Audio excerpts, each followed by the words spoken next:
Om Swastiastu. Assalamualaikum warahmatullahi wabarakatuh. Shalom, Namo Buddhaya, salam harmoni. Saya Istika Muthas Pratiwi, perwakilan dari kelompok 10 akan mempresentasikan atau menjelaskan materi mengenai public relation atau humas dalam organisasi sosial. Adapun peta konsepnya adalah sebagai berikut. Yang pertama adalah konsep organisasi sosial, yang kedua adalah organisasi sosial masyarakat, yang ketiga adalah urgensi humas dalam organisasi, dan yang terakhir yang keempat adalah eksistensi humas dalam organisasi sosial. Baik, saya mulai dari yang pertama, yaitu mengenai konsep organisasi sosial. Pada konsep organisasi sosial terbagi menjadi 4 subbab materi, yaitu yang pertama mengenai pengertian, yang kedua mengenai unsur-unsur, yang ketiga mengenai jenis-jenis, dan yang keempat mengenai tipe-tipe dari organisasi sosial. Secara garis besar, pengertian dari organisasi sosial dapat dikelompokkan ke dalam 2 pendekatan, yaitu pendekatan antropologi sosial dan yang kedua pendekatan sosiologi. Baik, saya akan menjelaskan pengertian dari segi pendekatan antropologi sosial. Organisasi sosial adalah penyusunan dari hubungan atau interaksi sosial yang dilakukan dengan jalan pemilihan dan penetapan. Sedangkan menurut pengertian dari pendekatan sosiologi adalah organisasi sosial adalah sebuah asosiasi dari sekelompok manusia yang mempunyai tujuan, kepentingan, kegemaran, minat uang yang sama, dan membentuk organisasi yang tetap. Adapun unsur-unsur dari organisasi sosial itu terdapat 4. Yang pertama adalah sekelompok orang yang mempunyai tujuan tertentu, kepentingan tertentu, kegemaran tertentu, dan minat-minat tertentu. Lalu yang kedua yaitu adanya norma-norma atau aturan tertentu yang mengikat hubungan antar individu. Dan yang ketiga yaitu adanya kesadaran individu sebagai anggota organisasi sosial. Dan yang terakhir yaitu bentuk organisasi formal atau non-formal. Adapun jenis-jenis dari organisasi sosial, menurut Major Pollack tahun 1992, membagi organisasi sosial ke dalam beberapa bidang dan jenis asosiasi sebagai berikut. Yang pertama itu ada persahabatan, misalnya kelompok sahabat atau ikatan persaudaraan. Contohnya seperti IKAMSU, Ikatan Mahasiswa Sumatera Utara. Lalu yang kedua ada ekonomis, misalnya seperti perseroan. Lalu yang ketiga ada teknologi dan ilmu pengetahuan, misalnya seperti Badan Ilmiah dan Ikatan Sarjana. Lalu yang keempat ada agama, misalnya seperti Nahdlatul Ulama, Muhammadiyah, Hindu Dharma, dan Perkantas. Lalu yang kelima ada kesenian, misalnya seperti orkes atau grup band. Selanjutnya ada pendidikan, misalnya seperti sekolah, ada TK, SD, SMP, SMA, dan seterusnya. Lalu selanjutnya ada olahraga, misalnya sebagai perkumpulan dari cabang olahraga tertentu, misalnya seperti PBSI, ISI, PAPSI, PASI, dan lain-lain. Selanjutnya ada politik, misalnya seperti partai politik, ada partai PKS, Demokrat, Golkar, dan lain-lain. Lalu selanjutnya ada kesenangan atau hobi, misalnya seperti perkumpulan penggemar perangkau atau yang biasa disebut dengan filatelis. Lalu selanjutnya ada amal, misalnya seperti perkumpulan penyokong fakir miskin, contohnya seperti program dari Pundi Amal SCTV. Lalu selanjutnya ada profesi, misalnya seperti PGRI. Selanjutnya ada organisasi regional, misalnya seperti ASEAN, MEE, dan lain-lain. Selanjutnya ada organisasi sosial, misalnya seperti PBB atau lembaga badan yang di bawahnya.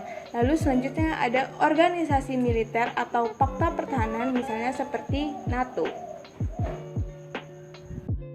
Adapun tipe-tipe dari organisasi sosial terbagi menjadi 3 kelompok. Yang pertama yaitu organisasi formal dan informal. Yang kedua, organisasi primer dan sekunder, dan yang terakhir atau yang ketiga yaitu organisasi berdasarkan sasaran. Baik, kita akan masuk ke materi yang kedua yaitu mengenai organisasi sosial masyarakat. Baik, pengertian secara umum dari organisasi sosial adalah di mana terdapat suatu struktur organisasi dan suatu faktor yang dimiliki bersama oleh anggota-anggota kelompok tertentu sehingga hubungan antara mereka bertambah erat. Adapun karakteristik dari organisasi sosial dalam masyarakat ini terdapat 2, yaitu ada hierarki dan formalitas. Baik, saya akan menjelaskan apa itu hierarki. Hierarki yaitu terdapat orang-orang atau bagian tertentu yang berwenang dan kekuasaannya lebih tinggi dibandingkan dengan orang-orang atau bagian yang lainnya. Lalu untuk formalitas dalam karakteristik organisasi sosial yaitu di dalam organisasi sosial terdapat aturan, prosedur, ketetapan, kebijakan, strategi, tujuan, dan lain sebagainya sebagai panduan dari jalannya organisasi sosial tersebut. Baik, untuk materi yang ketiga dan yang keempat akan dijelaskan oleh rekan saya yaitu Fauzatul Imamah. Baik, yang selanjutnya di sini C, yaitu agensi humas dalam organisasi. Menurut Khatib Center dan Brom pada tahun 1985 menjelaskan kedudukan ideal humas dalam organisasi yang ditempatkan pada posisi yang dekat dengan eksekutif vice president. Pentingnya komunikasi antara organisasi dan publiknya itu dikemukakan dengan baik oleh mantan ketua Public Relations Society of America yang sering disebut dengan PRSA. Yang selanjutnya D, yaitu eksistensi humas dalam organisasi sosial. Eksistensi humas berasal dari bahasa Inggris yaitu exist, yang berarti ada. Terdapat hidup atau dirasakan keberadaannya. Menurut Kamus Besar Bahasa Indonesia yang sering disebut dengan KBBI, eksistensi adalah keberadaan, yaitu kehadiran yang mengandung unsur bertahan. Peran humas sangat penting bagi suatu organisasi, tidak terkecuali organisasi sosial.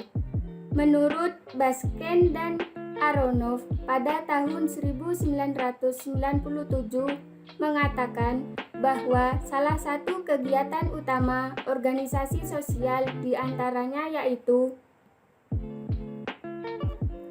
yang pertama yaitu Humas Asosiasi Profesi. Humas Organisasi Buruh atau Labor Unions merupakan organisasi yang terus berkembang. Di dunia internasional, kita mengenal ILO atau International Labour Organization, dan di Indonesia kita mengenal Serikat Pekerja Seluruh Indonesia atau SPSI. Kemudian yang nomor 2 yaitu Asosiasi Profesi. Asosiasi Profesi atau Professional Association merupakan organisasi yang aktivitasnya tergantung dari anggota. Namun, demikian organisasi ini tetap membutuhkan pengakuan dari luar organisasi seperti dukungan untuk keberlangsungan organisasi. Kemudian yang selanjutnya nomor 3 yaitu Humas Rumah Sakit. Humas Rumah Sakit merupakan organisasi sosial walaupun akhir-akhir ini ada kecenderungan komersialisasi rumah sakit. Namun pada dasarnya rumah sakit tetap sebagai organisasi sosial. Ini bisa kita lihat dari tujuan rumah sakit adalah merupakan pelayanan kepada semua orang, bukan mencari keuntungan seperti halnya perusahaan jasa ataupun produk. Yang nomor 4, Humas Organisasi Keagamaan. Organisasi keagamaan di Indonesia banyak terkenal. Peran organisasi ini di masyarakat cukup penting. Organisasi keagamaan di Indonesia antara lain Nahdlatul Ulama atau NU, Muhammadiyah, Majelis Ulama Indonesia atau yang sering disebut dengan MUI, Dewan Gereja Indonesia, Parisada Hindu Dharma, dan lain sebagainya. Kemudian yang kelima, Humas Organisasi Pendidikan. Organisasi pendidikan dari tingkat dasar hingga perguruan tinggi memiliki publik internal dan eksternal. Yang termasuk publik internal adalah pengajar, guru atau dosen, murid atau mahasiswa, pegawai administrasi, orang tua mahasiswa, dan alumni. Kemudian yang publik eksternal yaitu pemerintah daerah atau pemerintah pusat, sekolah atau perguruan tinggi, perusahaan-perusahaan, lembaga keagamaan, lembaga hukum, organisasi guru, dan masyarakat sekitar. Kemudian yang terakhir di sini yaitu Humas Organisasi Fundraising. Organisasi fundraising adalah organisasi yang kegiatannya memberi bantuan kepada masyarakat berupa bantuan dana, pendampingan, penyadaran pendidikan tentang suatu masalah atau bidang tertentu seperti hukum, lingkungan, serta kesehatan. Sekian dari presentasi kelompok kami. Kami tutup dengan Om Santi Santi Santi Om. Terima kasih.